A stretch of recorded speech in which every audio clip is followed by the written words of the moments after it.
राज्यपाल के अपर मुख्य सचिव सुधीर एम बोबडे ने शिबली कॉलेज के 55 नियुक्तियों की जांच के लिए कुलपति को फिर से दिया आदेश। ओएसडी राज्यपाल 11 सितंबर को ही दे चुके हैं जांच का आदेश।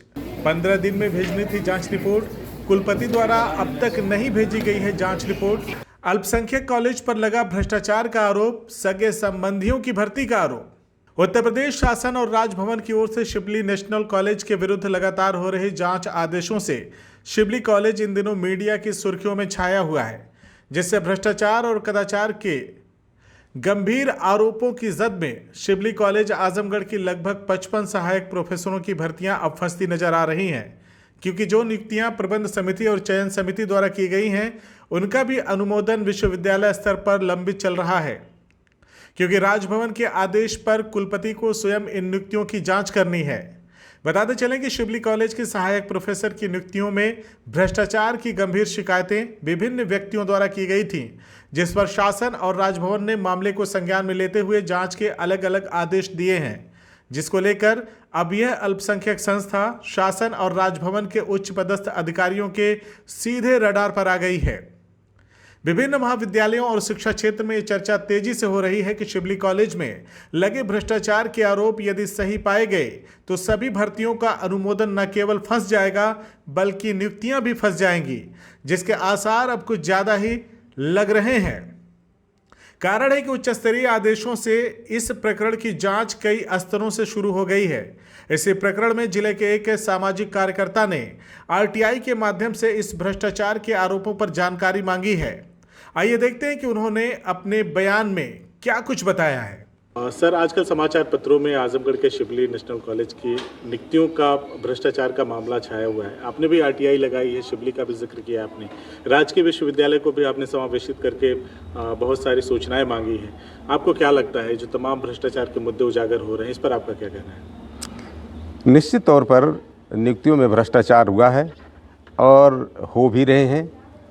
जहाँ तक शिबली नेशनल कॉलेज का सवाल है, उसमें जो 46 नियुक्तियाँ हुई हैं उसमें सबसे पहले अनुज्ञा, जिसे मैं अपनी भाषा में पद सृजन कार्रवाई करता हूँ, कि पद सृजन के लिए पहले अनुमति मांगी जाती है। जब पद सृजित हो जाता है तब उसके बाद जो नियम है उसके अनुसार विज्ञापन निकलता है। विज्ञापन के बाद नियुक्तियां होती हैं। नियुक्तियों के बाद फिर जो है वीसी अनुमोदन करते हैं।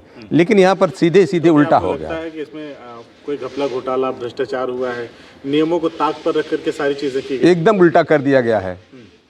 नियम जो है क्रम से आते हैं, जो प्रक्रिया है उस प्रक्रिया को नहीं अपनाया गया है, उसके उल्टे काम का किया गया है सारी कार्रवाइयाँ। अरे आप देखिए, नियुक्ति के सवाल पर अनुमोदन पहले हो जाता है, बाकी प्रक्रिया बाद में चलती है। ये कैसा मामला है? अनुमोदन तो अंतिम है न, तब अंत में होता है कि अनुमोदन हो गया और वो प्रोफेसर की नियुक्ति हो जानी चाहिए। यहाँ नियुक्ति हो जाती है, सारा सब कुछ खेल खत्म हो जाता है, अनुमोदन हो जाता है, इसके बाद अनुज्ञा मांगी जाए या फिर विज्ञापन निकाला जाए नियुक्ति के लिए। ये एकदम उल्टा किया गया है। इसीलिए तो मैंने मांगा है कि मेरे संज्ञान में आया कि वो भ्रष्टाचार ही है। जो नियुक्ति हुई है पूरी तरह से भ्रष्टाचार के चलती हुई है।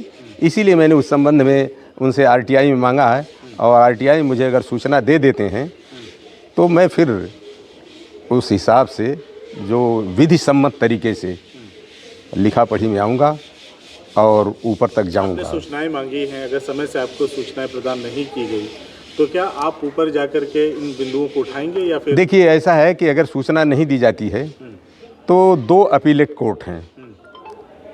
इनसे वरिष्ठ जो सूचना देने वाला अधिकारी होता है उसके पास जाते हैं।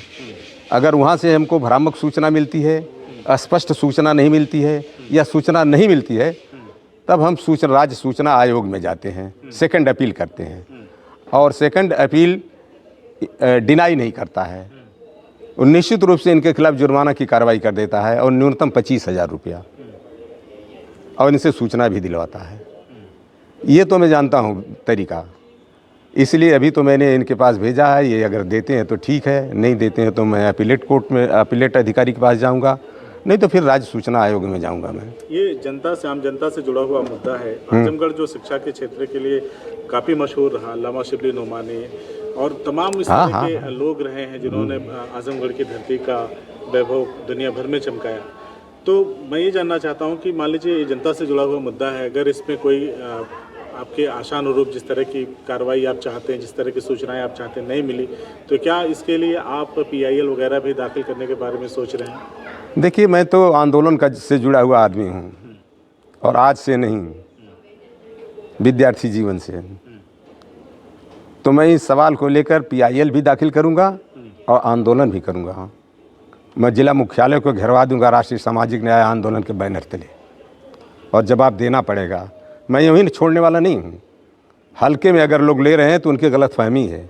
जिस दिन मैं कॉल दे दूंगा उस दिन मैं पूरा जिला मुख्यालय घेरवा दूंगा, और यही नहीं, लंबे समय तक एजिटेशन चलाऊंगा, जब तक कि वास्तव में सही ढंग से न्याय नहीं मिल जाता है जिले के लोगों को।